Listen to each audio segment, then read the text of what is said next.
Hello दोस्तों, स्वागत है आप सभी का टू द पॉइंट के ज्योग्राफी के सेशंस में। हमने पिछले चंद चैप्टर्स में डिफरेंट सेक्टर्स ऑफ इकोनॉमी के बारे में देखा और हमने उनके लोकेशंस के बारे में भी थोड़ा बहुत जानने की कोशिश की और खासकर कॉटन कल्टीवेशन के बारे में हमने ब्रीफली डिस्कशन किया हुआ था। आज के इस चैप्टर में हम मेजर इंडस्ट्रीज़ के बारे में देखेंगे। देखिए, हमने ऑलरेडी सेक्टर्स के बारे में बात किया हुआ है, लेकिन ये इंडस्ट्रीज़ है, यानी कि पूरी तरीके से जो अलग अलग प्रोफेशंस हैं या फिर जो खासकर इंपॉर्टेंट क्लस्टर्स हैं जो कि इकोनॉमी के ग्रोथ के लिए या फिर इकोनॉमी के लिए एक बैकबोन की तरह काम करते हैं, जो कि मेजर इंडस्ट्रीज होते हैं, हम उसके बारे में बात करने की कोशिश करेंगे। तो जैसे कि आप सभी को पता है कि इकोनॉमी के 3 सेक्टर्स हैं, प्राइमरी, सेकेंडरी एंड टर्शियरी। तो इन मेजर इंडस्ट्रीज की जब हम बात करते हैं तो ये ओवरऑल ग्रोथ के लिए बहुत ही ज़रूरी होते हैं। अगेन यहाँ पर भी रॉ मटेरियल, प्रोसेस और फाइनल प्रोडक्ट तीनों ही हमें देखने को मिलेंगे। तो आइए देखते हैं खासकर इंडिया के पॉइंट ऑफ पर्सपेक्टिव से कौन से वो इंपॉर्टेंट इंडस्ट्रीज हैं और किस किस लोकेशन में ये डिस्ट्रीब्यूट किए गए हैं, प्री इंडिपेंडेंस और पोस्ट इंडिपेंडेंस इनका स्टेटस क्या था, इन सभी के बारे में आज का हमारा video.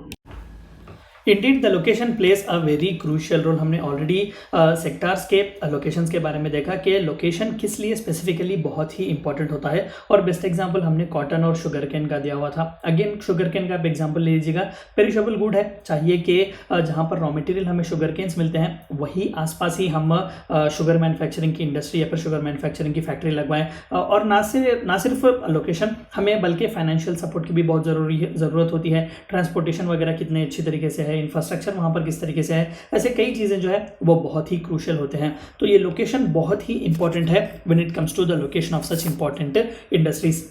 Just like all vegetations cannot be seen all over the world, industries too are not seen everywhere। बिल्कुल कितना अच्छा एग्जांपल दिया गया है कि हर टाइप ऑफ वेजिटेशन हमें पूरी दुनिया भर में देखने को नहीं मिलता। यूनाइटेड स्टेट्स में जिस तरीके का वेजिटेशन है वहाँ का क्लाइमेट उसे सूट करता है, उसी तरीके का वेजिटेशन हम चाइना या फिर साउथ ईस्ट एशिया में नहीं देख सकते। कई बार जो है यहाँ पर जितने भी प्रोडक्ट नेचुरली हमें मिलते हैं वहाँ पर वेस्टर्न साइड नहीं मिलते। तो इस तरीके से इंडस्ट्रीज़ के भी चंद इंपॉर्टेंट रिक्वायरमेंट्स होते हैं और दुनिया भर के हर कोने में हम ये पूरे इंडस्ट्रीज हर जगह देखने को नहीं मिलते। The availability of raw material is one of the major reasons but that is not the sole determinant. हमने ऑलरेडी शुगर केन या फिर बाकी के जितने भी कॉटन वगैरह जैसे कि इंडस्ट्रीज़ के बारे में हमने देखा कि रॉ मटेरियल तो बहुत ज़रूरी है, लेकिन सिर्फ रॉ मटेरियल ज़रूरी नहीं है। चीप लेबर की भी ज़रूरत है, कैपिटल की भी ज़रूरत है, ट्रांसपोर्टेशन की ज़रूरत है, फाइनेंशियल सपोर्ट, बैंकिंग वगैरह की, and above all political support अब जो पॉलिसी मेकर्स होते हैं उनके लिए भी बहुत ही ज़रूरी है। क्योंकि कई बार जो है नए नए इंडस्ट्रीज़ हो, नए नए फैक्ट्रीज हो, जहाँ पर हम उन्हें टैक्स हॉलीडेज़ वगैरह देते हैं, सब्सिडीज़ वगैरह प्रोवाइड करते हैं, वहीं पर वो लोकेट करने के लिए इंपॉर्टेंस ज़्यादा देते हैं या फिर प्रेफरेंस देते हैं। The world's major industries are iron and steel industry, textile industry, information and technology industry। ये 3 सिर्फ नहीं, ये 3 मेजर हैं, क्योंकि जितने भी आप डेवलपिंग या फिर डेवलप्ड कंट्रीज देखेंगे वो इन तीनों पर ही सबसे ज़्यादा डिपेंड करते हैं। हम इन स्पेसिफिक इंडिया के बारे में बात करते हैं। Of course iron and steel company, iron and steel industry India का बैकबोन कहा जाता है। बेस्ट एग्जाम्पल जमशेदपुर आप देख सकते हैं, टाटा सन्स का जो इतना बड़ा टिस्को आप कह सकते हैं, Tata iron and steel company, तो ये बहुत ही बड़ी है। तो इस तरीके से राउरकेला, दुर्गापुर, ऐसे कई इंपॉर्टेंट लोकेशंस हैं जहां पर आयरन एंड स्टील बहुत अच्छी तादाद में प्रोड्यूस किया जाता है। Again China is also major producer, United States भी एक मेजर प्रोड्यूसर है आयरन एंड स्टील का। टेक्सटाइल इंडस्ट्री हमने पिछले स्लाइड या फिर पिछले चैप्टर में ही जब कॉटन के बारे में देखा तो कहा कि इंडिया जो है वो वर्ल्ड लीडर है when it comes to production of textiles. India literally United States of America को एक्सपोर्ट करता है और literally 16 to 17% of the imports which United States gets is nothing but these textiles from India. और तीसरा सबसे important information technology. Service sector की जब हम बात करते हैं तो सर्विस सेक्टर के लिए मेजर बैकबोन यही आईटी है। पूरा इंटरनेट, डाटा वगैरह जितना भी हम एज ऑफ नाउ सॉफ्टवेयर वगैरह के बारे में बात करते हैं, ये सभी आईटी की इंडस्ट्री ही है। तो जाहिर सी बात है कि यूनाइटेड स्टेट से सिलिकॉन वैली से लेकर साउथ कोरिया तक या फिर इंडिया में बेंगलुरु हो, हैदराबाद हो, ये सभी आईटी हब्स की तरह फ्लरिश हो रहे हैं। तो इन सभी इंडस्ट्रीज़ के बारे में हम थोड़ा बहुत ब्रीफली जानकारी हासिल करने की कोशिश करेंगे। सबसे पहला आयरन एंड स्टील कंपनी। देखिए, जाहिर सी बात है कि आयरन एंड स्टील ये या तो ये फाइनल भी प्रोडक्ट हो सकता है, लेकिन मेजर इंडस्ट्रीज़ के लिए ये सेमी फिनिश्ड प्रोडक्ट है, यानी कि इसका प्रोडक्शन बनने के बाद फिर भी इसे दूसरे इंडस्ट्रीज़ में इस्तेमाल किया जाता है फर्दर दूसरे प्रोडक्शन के लिए, यानी कि ये सेमी फिनिश्ड प्रोडक्ट है। या फिर considered from one point of view, अगर स्टील एंड आयरन इंडस्ट्री के बारे में बात करें तो ये उनके लिए फिनिश्ड प्रोडक्ट है, लेकिन बाकी के दूसरी इंडस्ट्रीज मशीनरीज वगैरह हो वो अगेन आयरन एंड स्टील का इस्तेमाल करते हैं, तो उनके लिए रॉ मटेरियल की तरह काम करता है। सो इनपुट्स आर आयरन और coal, limestone along with labour, capital, site and other infrastructure. ये सभी इनपुट्स बहुत ही ज़रूरी है जिस किसी लोकेशन में भी हम आयरन एंड स्टील की इंडस्ट्री रखवाना चाहते हैं। The raw material is put in the blast furnace where it undergoes smelting. यहाँ पर आप देख सकते हैं इसी पूरे प्रोसेस को स्मेल्टिंग कहते हैं। हाई टेम्परेचर्स में जो है इस पूरे रॉ आयरन या स्टील को स्मेल्ट किया जाता है, उन्हें बॉईल किया जाता है और बाद में जिस किसी शेप में चाहे उन्हें बीट करके उन्हें जो है आप देख सकते हैं इस तरीके का शेप दिया जाता है। It is then refined, the output obtained is steel which may be used by other industries as raw material. Steel industry के लिए स्टील फाइनल प्रोडक्ट हो सकता है, लेकिन बाकी के जितने भी अलग इंडस्ट्रीज हैं उनके लिए ये कई बार रॉ मटेरियल या फिर इनपुट की तरह काम करता है।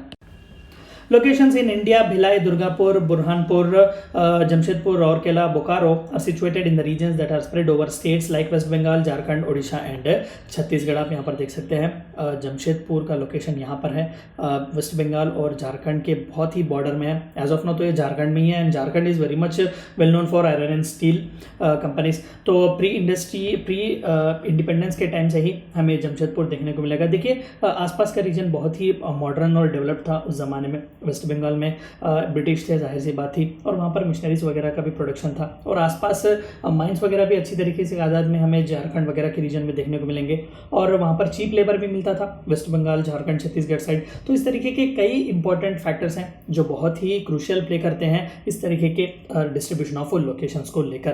तो याद रखिएगा ये क्लस्टर बहुत ही इंपॉर्टेंट है, ये चंद नाम बहुत ही इंपॉर्टेंट है। भिलाई, दुर्गापुर, रौरकेला, जमशेदपुर, ये पूरा क्लस्टर जो है यहाँ पर देख सकते हैं झारखंड, छत्तीसगढ़, उड़ीसा और वेस्ट बंगाल के रीजन में हमें देखने को मिलेगा। टेक्सटाइल इंडस्ट्री दूसरी सबसे इंपॉर्टेंट इंडस्ट्री जहां पर इंडिया एक ग्लोबल लीडर है। Cotton, wool, silk, jute, flax have been used for making cloth since the ancient times. हम अगर आर एस शर्मा साहब की किताब पढ़ते हैं एंशिएंट इंडिया, तो उन्होंने एग्जाम्पल दिया हुआ है लगभग 2000 साल पहले जो एंशिएंट इजिप्शियन मम्मीज हुआ करते थे उन्हें इंडिया के मसलिन क्लॉथ में जो है उन्हें रैप करके रिस्टोर उन्हें प्रिजर्व किया जाता था। तो इतना प्रोमिनेंट था इंडिया का textile industry since the ancient times. Natural fibres are obtained from wool, silk, cotton, linen and jute. बिल्कुल ये सभी नेचुरली अकरिंग है। वूल फ्रॉम शीप्स, सिल्क जो कि सेरिकल्चर हम कहते हैं, सिल्क वॉर्म्स से या फिर सिल्क मॉथ से हम इसे प्रोवाइड करते हैं। कॉटन जाहिर सी बात है हम उगाते हैं। Linen and jute are also naturally available, but there are also man made fabrics which are very important like nylon, polyester, acrylic and rayon. खासकर जो आप जीन्स पैंट वगैरह का इस्तेमाल करते हैं ये आर्टिफिशियल फाइबर से ही या फिर मैन मेड फाइबर से ही ये बनाए जाते हैं। केमिकल्स वगैरह का इस्तेमाल इसमें किया जाता है। The cotton textile industry is one of the oldest industries in the world. और इंडिया में तो लिटरली जो one of the most exploited industries थी, ब्रिटिशों ने जिसे बहुत अच्छी तरीके से एक्सप्लॉइट किया हुआ था वो कॉटन की इंडस्ट्री ही थी। द मुस्लिन ऑफ ढाका जो कि आज बांग्लादेश में है। चिन्स ऑफ मसूलीपट्टनम जो कि मछलीपट्टनम आज का जो आंध्र प्रदेश का रीजन है। Calicoes of Calicut Kerala side were known world wide. तो उस ज़माने में ही ये बहुत ही प्रोमिनेंट थे, आज भी ये बहुत ही फेमस हैं। तो इनके थोड़े बहुत इंपॉर्टेंट लोकेशंस इस यानी कि इस टेक्सटाइल इंडस्ट्री के इंपॉर्टेंट लोकेशंस के बारे में जानने की कोशिश करते हैं। Coimbatore, Kanpur, Chennai, Ahmedabad, Mumbai, Kolkata, Ludhiana, Puducherry and Panipat are some of the important centres. हम एक एग्जांपल लेते हैं अहमदाबाद। किस लिए जो है अहमदाबाद के आसपास ये कॉटन टेक्सटाइल की इंडस्ट्री इतनी फ्लरिश करती है। अगेन जो कि रीजन्स हमें खोजने हैं। ऑफकोर्स यहाँ पर जितना भी पूरा एरिया है हमने ऑलरेडी सॉइल्स के बारे में देखा कि नॉर्थर्न साइड ऑफ गुजरात हमें कई बार ब्लैक सॉइल्स देखने को मिलते हैं और सेमी एरिड और डेजर्ट टाइप ऑफ सॉइल्स में कॉटन बहुत अच्छी तरीके से उगता है। तो जाहिर सी बात है अहमदाबाद से डेक्कन प्लेटू भी बहुत करीब होता है, तो यहाँ से भी कॉटन प्रोवाइड किया जा सकता है। आसपास भी कॉटन कल्टीवेशन है और ज़माने में चीप लेबर और आज भी चीप लेबर बहुत अच्छी तरीके से अहमदाबाद में हमें देखने को मिलता है।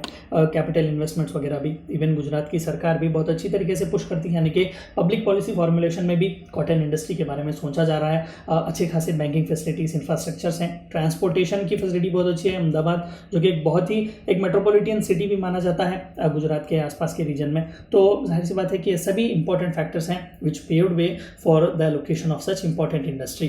तो ये चंद लोकेशंस थे या फिर ये चंद इंपॉर्टेंट फैक्टर्स थे जिसके तहत कॉटन इंडस्ट्री आप देख सकते हैं ये पूरे रीजन में या फिर इन इस रीजन्स के इन लोकेशंस के आसपास फ्लरिश करती थी। और आखिर में आईटी सेक्टर बहुत ही important information technology. The information technology industry deals with storage, processing and distribution of information communication. ICT भी से कहा जाता है information communication technology. A to Z जो कोई भी data related, internet related, storage related, online जो कुछ भी है, ये सभी आईसीटी ही करती है, information and communication technology. Silicon Valley is part of Santa Clara Valley located next to Rocky Mountains of North America. The area has temperate climate with temperature rarely dropping below 0 degree centigrade, यानी कि एक थोड़ा बहुत chilled वहाँ पर climate होता है। तो सॉफ्टवेयर के जितने भी एम्प्लॉयज़ हैं वो पूरे हाईफाई होते हैं, चिल्ड क्लाइमेट होने चाहिए, क्योंकि ज़्यादातर लॉन्गर आवर्स जो है वो काम करते हैं। तो इस तरीके से standard of living, quality of living बहुत ज़्यादा होती है। तो इस तरीके के एक्सोटिक लोकेशंस पर उनका रहना जाहिर सी बात है। और वहाँ पर कितने स्किल्ड जो है वर्कर्स हैं, क्योंकि जाहिर सी बात है कि आईटी की जब हम बात करते हैं तो मिनिमम आपको ग्रेजुएशन तो बहुत ही ज़रूरी है, कंप्यूटर का इस्तेमाल तो करना आपको चाहिए, और इंजीनियर्स वगैरह भी बहुत ज़रूरी है। तो इस तरीके से इन सभी अवेलेबिलिटी की भी बातें का जब आप करेंगे तो ये भी बहुत ही क्रूशियल है इस तरीके के लोकेशंस में। There are other emerging information technology hubs in metropolitan centres of India such as Mumbai, New Delhi, Hyderabad and Chennai. Bengaluru की बात हम किस तरीके से बोल सकते हैं? Bengaluru is also called as silicon city of India. Literally Bengaluru is actually IT hub of India. तो यहाँ पर भी क्लाइमेट बहुत ही चिल होता है। आसपास के रीजन में आप देख सकते हैं IT sector related skilled workers आपको ईजिली वहाँ पर मिल जाते हैं। और पब्लिक पॉलिसी रिलेटेड भी कर्नाटक गवर्नमेंट बहुत ही सपोर्टिव है इस बेंगलुरु को आईटी हब की तरह उसकी इमेज को बढ़ाने को लेकर। इन सभी के फैक्टर्स जो है वो बहुत ही इंपॉर्टेंट है इस तरीके की इंडस्ट्री के लोकेशन के लिए। यहाँ पर आप पिक्चर देख सकते हैं सिलिकॉन वैली, सेंटा क्लारा भी जिसके बारे में हमने कहा। तो ये रॉकी माउंटेन का पूरा ये एक लाइन या फिर एक चेन यहाँ पर जाती है। तो एक अच्छे खासे चिल्ड रीजन पर जो है सिलिकॉन वैली हमें देखने को मिलती है। ये 3 चंद बातें आपको जाननी थी डिस्ट्रीब्यूशन ऑफ इंडस्ट्रीज़ के बारे में। Thank you for watching my video.